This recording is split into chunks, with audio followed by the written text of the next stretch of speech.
At the top of the 2026 NBA draft, there's two guys that everybody's talking about, but let's be real. There's only one of those guys that's actually deserving to be the number one pick, and that's AJ Dybantsa. AJ Dybantsa is by far the best player in this draft, and today I'm going to tell you exactly why he's going to be the number one pick, and we need to stop this debate now, because Darren Peterson, I'm sorry, buddy, you might be number two, you might be number three, you're definitely not going to be number one. AJ Dybantsa's got that locked up because he is an absolute physical freak. 6'9", maybe. I think he might be a little taller. He's got the frame to add muscle if he wants, and this dude is a elite athlete. I don't know if I would put him right there with the Thompson twins, but he is in that upper echelon of athletes. And it's not just the explosiveness, how he can get to the rim, get to his spots. Like, he's got that side-to-side shiftiness. And although some people say his handle's a little bit of a weakness, man, at his size, to be able to dribble the ball the way he does, like, that's a guy that's going to be able to figure it out with the handle once he gets to the league. And everything else is so good. The pull-up game in the mid-range. He's got the three ball. I know the shooting percentages are not as amazing as we'd like. Give him time. He's going to get way better looks once he's in the NBA. I think the jumper's going to come around from three. But that mid-range game, and it's not just the pull-up mid-range. He can go off the pivot, the high post. Wherever you put Dybantsa, he's comfortable with the ball in his hands, and he can go get buckets. He can go to the rim, and it's not just the powerful Zion dunk-on-you finishes. This dude has finesse, too. He'll go around you. He'll go over you. It's amazing to watch AJ Dybantsa play basketball. And I think that what we've seen this year at BYU has been really impressive to me because anybody that's watched that team knows they had three guys. That's it. It's a bad roster outside of those three guys. But their top three, probably the best three in the country, with Rob Wright and AJ Dybantsa and Richie Saunders. And man, offensively, it's fun to watch. They got in a lot of shootouts because the defense wasn't amazing, but man, it was fun to watch. And I think something with Dybantsa that we've seen this year that's super exciting for me, trying to evaluate how he's going to fit in the NBA, is this dude's played a couple different roles. Because at the beginning part of the year, you have him and Saunders who were taking a ton of shots. Rob Wright's still getting his shots in. I mean, he's averaging 18 a game. So Rob Wright, I mean, he's talented, but it was the Saunders show and the Dybantsa show. But Richie Saunders was a senior. Richie Saunders been there. He's done that. He's got a lot of buckets in college, and he's really, really good. Maybe I'll make a video about Richie Saunders another time because I do think that guy's going to end up playing in the NBA for a long time. But for now, we're sticking on Dybantsa, and I think the first part of the year, what we saw out of Dybantsa is he accepted his role as the number two guy. He took his shots when he needed to, but he was always efficient. Like, you look at the box scores for these BYU games, and it's like, wow. Dybantsa only took 12 shots, but he hit 9 of them. And I love that because we've seen so many of these guys that have that talent level and that offensive ability that Dybantsa has. They come into college and they just want to jack shots up. Just throw whatever they get, ball touches their hands. I mean, we saw it a lot from Anthony Edwards at Georgia. Like, obviously, we all know now Anthony Edwards is absolutely incredible, and he was more talented than anybody in the country when he was in college, but he played loose. Tom Crean didn't have any kind of structure to that offense, and he just let Anthony Edwards do whatever he wanted. BYU, with Kevin Young, they're running a pro system. Like, they try to get good looks, and I wish that he'd done a little bit better job at filling out the back half of the roster because their guys do need help. But man, the actions that they run, they're pro actions. Kevin Young came from the NBA before he became the head coach at BYU. And I think that for Dybantsa being in a system like that where it was controlled, where he had another player in Richie Saunders who was going to get more shots than him, like that's great for his development because we got to see him play on a team where it wasn't just him throwing up whatever he wanted. And I think that's really, really good. And I think that the cool thing about it is, and it's not cool, it sucks, Richie Saunders goes down with an ACL tear. Awful. BYU season pretty much over. I mean, they've fallen out of the rankings now. We'll see what happens, in the conference tournament and in March Madness, but things are looking pretty grim for BYU without Richie Saunders. But for AJ Dybantsa, that's a great thing because we have seen him change a lot in his play style over these last 5 or 6 games. He's taking more shots, he's playing more minutes, and the shooting percentages are pretty similar to where they were at. I'm putting a chart up here that shows you the pre-Saunders injury and the post-Saunders injury, what Dybantsa's stats are looking like, and you'll see with the percentages, 3-point percentage goes down just a little bit. Everything else is pretty stable, and you can see the areas he stepped up. He's scoring more, he's playing more minutes, and that's because he's got a bigger role now. And I think that it's very unfortunate for Rob Wright and AJ Dybantsa that they've been put in this position where they have to carry so much weight, but I love that we're getting to see Dybantsa as truly the number one option. And although things have not been going super great for them as a team since Richie Saunders went down, I like what we've seen out of Dybantsa personally. It looks like he stepped up. And I think this is a dude that just cares about basketball. I think he's a guy that has all the makeup with his personality, the way he carries himself, the way he interacts with his teammates. He deserves to be the number one pick. And when I look at this draft, in a weird way, it reminds me of the 2020 NBA draft. When we were having the debates of, well, should it be Anthony Edwards? Should it be James Wiseman?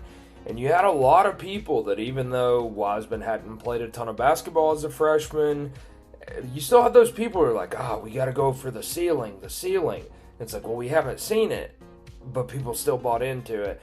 And I think we're seeing something similar now with Dybantsa and Darren Peterson, where Dybantsa's been here. He's been productive. He's literally the leading scorer in all of college basketball, the number one scorer in the country.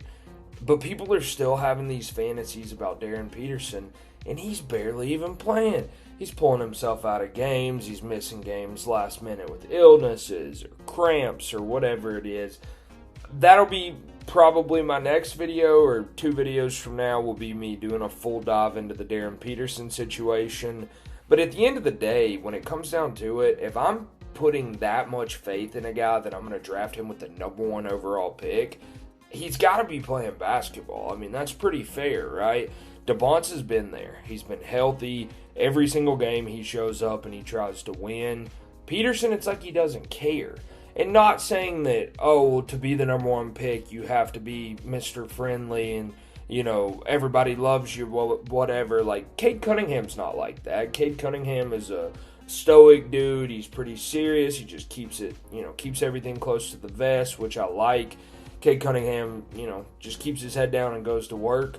So I don't think that you necessarily have to be Anthony Edwards, Mr. Personality, but I think Dybantsa's got that. And when I look at Darren Peterson, I just have major concerns about, like, how bad does he want it? And how much are we just going to be banking on this dude? What? Like, deciding that he wants to play basketball and then showing us these amazing, like, Darren Peterson's a special talent, but Dybantsa physically and from what we've seen production-wise, just because of his availability, is just better to me. What exactly can Darren Peterson do when we're projecting for the NBA that AJ Dybantsa can't? AJ Dybantsa can run a guard, basically, is 6'9". I mean, you could play him at the 2. He's a very unselfish player. He's a good passer. I think that teams will be able to run offense through him. I don't think he's going to be a ball stopper where you swing it over there and he's putting the shot up every single time. Like, this is not Ace Bailey. This is not, if he does this, this, and this, he'll be good. If he keeps doing exactly what he's doing right now, he'll be good. If he can figure out the 3-point jump shot and improve the handle a little bit, we're talking like top 5 player in the NBA. We're talking the trajectory that Jason Tatum went on, where it's like every year he's getting better, add more to his game. Next thing you know, the passing, the actions they're running, it's Jason Tatum making decisions for the Celtics. Like, we saw that in the championship run. Tatum had the ball in his hands. A lot of things ran through Tatum, and I think Dybantsa can be that exact same kind of player. And so I'm really, really excited about seeing how he'll fit in the NBA offensively. As far as on the defensive end, with his build, if he buys into team defense, he's going to be good. Like, you don't have to be Cooper Flagg. You don't have to be an amazing prospect where you're getting blocks and, the stocks and stuff. Like, steals and blocks, I'd love to see it. Obviously, Dybantsa's not putting up a ton of them. But I just don't think that a team is going to be drafting AJ Dybantsa to put him out there to go get stops. Like, maybe down the road we see him kind of evolve how Andrew Wiggins did from Minnesota into Golden State, where Wiggins became more of a defender. Like, they're built similarly. Dybantsa is a bigger dude, so I think he can guard a wider variety of positions than Wiggins could. But I could see it being similar. But again, I just don't think people are drafting AJ Dybantsa worrying about his defense. I don't think it's going to be a weakness. I also don't think it'll be a noticeable strength. I think he'll just be fine. And for me, if you're just fine and you try in team defense, then it's good enough. That's exactly what Steph Curry does for the Warriors. Like, Steph's not a bad defender. Steph's also not a great defender, but he just plays his role. He stays in front of his man, and he makes sure that he's not getting beat on stupid stuff. And I think Dybantsa will be able to do the same thing defensively. Just play the role, make sure you're in the right spot, and with his physical gifts, he should be able to stay in front of people. Not that I want him guarding the other team's best player every night, because I want him using his energy on the offensive end, but I think in those moments where it's like, oh, he's on an island against whoever, like, he'll be able to handle his own. He can stay in front of people. He can move his feet. So defensively, I'm not worried about him. Offensively, though, it's one of the most amazing things I've ever seen, the way that he gets to his spots. I think he's just so insanely physically gifted. And his talent is going to translate because, like I said earlier, he has already played multiple roles in college. He went to a pro system. He very easily could have went to Alabama, which was his second option, and played under Nate Oates. And Nate Oates would have let that man throw up whatever he wanted. Alabama still would have been good, but it would have been the LeBaron Philon, AJ Dybantsa show of just them throwing a bunch of bad shots up. I like the way Kevin Young does it with BYU. The way he's done it this year specifically, because it seems like he actually cares about AJ Dybantsa's long-term, projection into the NBA and like developing him in the skill set that he has and not asking him to do too much. I really like that because we've seen so many moments over this season where Dybantsa has stepped up, hit big shots, made big passes, when the game on the line, when it really mattered the most. But Kevin Young is not out there saying, hey man, if you can't get 30, we're probably going to lose. Like, if Dybantsa gets 20 on an efficient night and, Saunders had 20 and Wright had 15 and they're able to win, everybody's cool with that. And I like that because that's going to really help him in the long run. And AJ, he's just a star. Like, he's going to be a star. And I think that he's the exact kind of guy that's going to be bought in. He'll want to go do the dunk contest. He'll be excited about All-Star Weekend. This is the kind of guy the NBA needs. We need someone exciting who's going to bring some life and personality. A number one pick that everybody can look at, like Wembanyama, like Anthony Edwards, and say, wow, that dude's cool, and he's got it going. And I think that the skill set with his body, with his shot-making ability, and the way that I think the three ball and the handle are going to come around, he's going to be awesome. And I think there's a lot of teams that would really, really like to have him. Obviously, being a Massachusetts kid, the Celtics would love to have him. I think if I was the Celtics and there was a way to make that work where you could trade Jaylen Brown and go get him, I would probably make that happen. But realistically, we have an idea of the teams that are going to be there in the range where Dybantsa is going to get drafted. And so here, I just want to talk about a couple different options where I think he would be a really good fit. The first one I want to talk about, you guys are probably all going to be like, wait, why? I know, the Washington Wizards are not super exciting, but let's talk about the fit here. So we all know the Wizards made a couple big moves this year going to get Trae Young and Anthony Davis. I don't really know why. I'm not sure what their plan is with that. But outside of Trae Young and Anthony Davis, which obviously both those guys, especially Anthony Davis, have had a lot of success. If AD is able to stay healthy, that it's great to have AD, even though he's old and he will probably get hurt 26, maybe 29 times next year. It's still nice to have him. Trae Young's Trae Young. I don't really have a lot to say about that. But let's look at the other guys they got. I really, really like what we've seen out of Trey Johnson and out of Keyshawn George. Those two dudes, they got a little bit of spunk to them. Like, they can actually go. And I think that Keyshawn, however you say it, I've heard it 20 different ways. Keyshawn George, like, he looks like he's a legit NBA wing. And I really liked him coming out of Miami. I think that dude's going to be around for a while. And Trey Johnson's a dog. He's got the shot making. Like, he'll pull some crazy stuff. But I really like Trey Johnson. And I just want to talk about the fit here of, imagine they get the number 1 pick and they can plug Dybantsa in. And you got Trae Young, Trey Johnson, Keyshawn George, AJ Dybantsa, Anthony Davis, Bub Carrington. Like, kind of exciting, right? The idea of Keyshawn George and AJ Dybantsa being able to hit those tough shots. Teams would have a real task there. I mean, I think it's similar to what we've seen in Toronto this year, where they've just overloaded with these big wings with Brandon Ingram and Scotty Barnes and RJ Barrett. Like, okay, we're going to be throwing 2 guards who, again, I don't really know how to feel about Trae Young, but like Trey Johnson, he'll light you up from the perimeter. And then we got these 2 big wings who you're going to have to put your best defenders on. You're going to put your best defender on Keyshawn George, it's going to open Dybantsa up. The other way around, like we have no idea how that would work because Trae Young is got to run the show and he's going to have the ball in his hands a lot. But I just wanted to point it out because we all know the Wizards are bad and they're most likely going to have a top 3 pick. They seem to always kind of get screwed in the lottery, and they'll probably end up with like 7 in this draft somehow. But I feel like I had to talk about his fit on the Wizards because it is kind of exciting to me. The next team I want to talk about, this is one I really, really like personally, Utah Jazz. The Jazz have also made some moves this year, getting Jaren Jackson Jr., they drafted Ace Bailey in the last draft, which was a little surprising for me. I didn't know if Danny Ainge was going to go that way or not, but obviously he's banking on the upside potential with Ace. And then, man, George going crazy this year. I really liked George coming out of high school. I thought he was really solid at Baylor, and man, he's having an awesome season this year. He just hit a crazy step back 3 at the end of the game the other night. Really good player, and I'm happy to see him developing.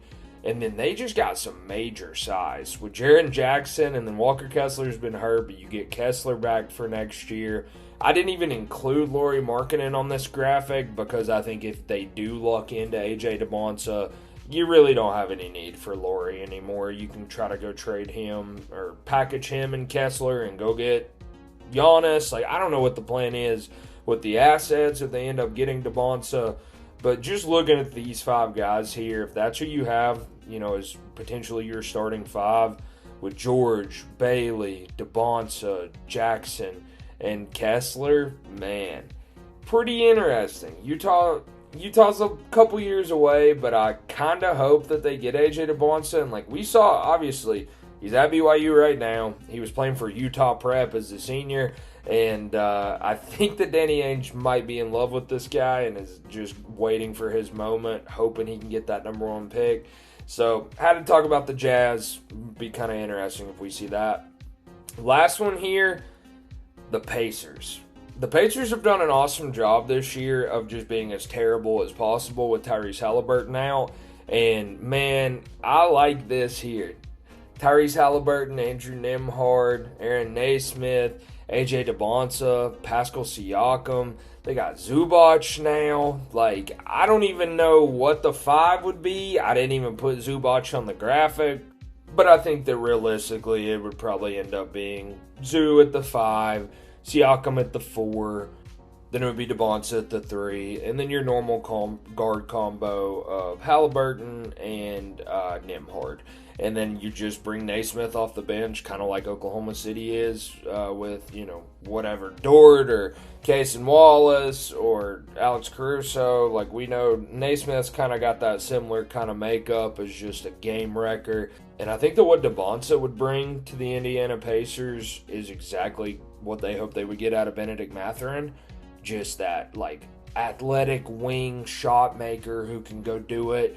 Not just within the flow of the offense, but also in those ISO possessions. And I think that Dybantsa, obviously, he's going to be able to rock in those ISO spots. And, man, with Halliburton and Nembhard, like, the shot making there, and you add in Dybantsa as well, how do you guard up? How do you guard up on that team when Siakam's going to give you 30 and Halliburton's going to give you 30? and Dybantsa is going to give you 25. And, like, how do you guard up? I really don't know how you guard up on that team. And I think that would be awesome to see AJ Dybantsa on the Indiana Pacers. And I think, to me, the Pacers and the Jazz are the two that I look at that I'm like, okay, I would actually like to see him play there. Fingers crossed this is going to go for everybody, this whole process, all the videos I'll make coming up.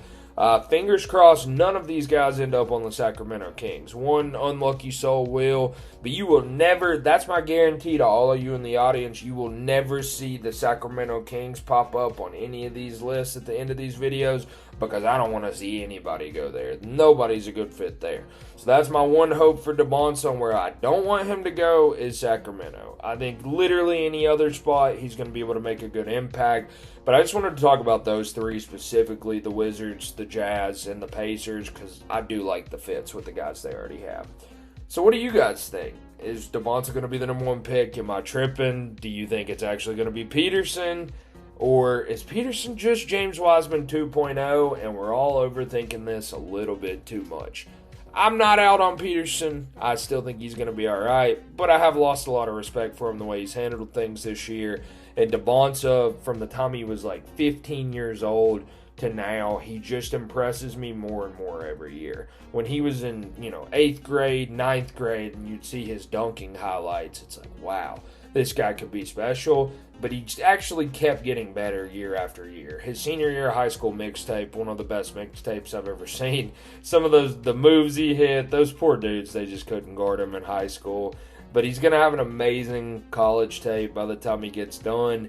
I think that all the teams in the NBA are seeing what I'm seeing. Like, this dude's just better. He's better than everybody else. This is an amazing draft with a lot of guys that I really like. But this dude's in a league of his own. So that's why he's the first video that I'm making on the 2026 NBA draft.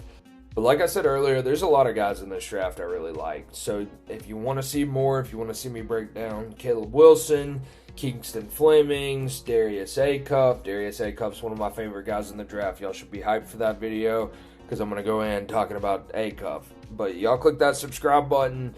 Get back over here. We're going to have a lot of good videos coming out between now and the draft. Probably going to make some content about the NBA playoffs too when we get there. But for me, it's the draft. Like, we're early. It's only March.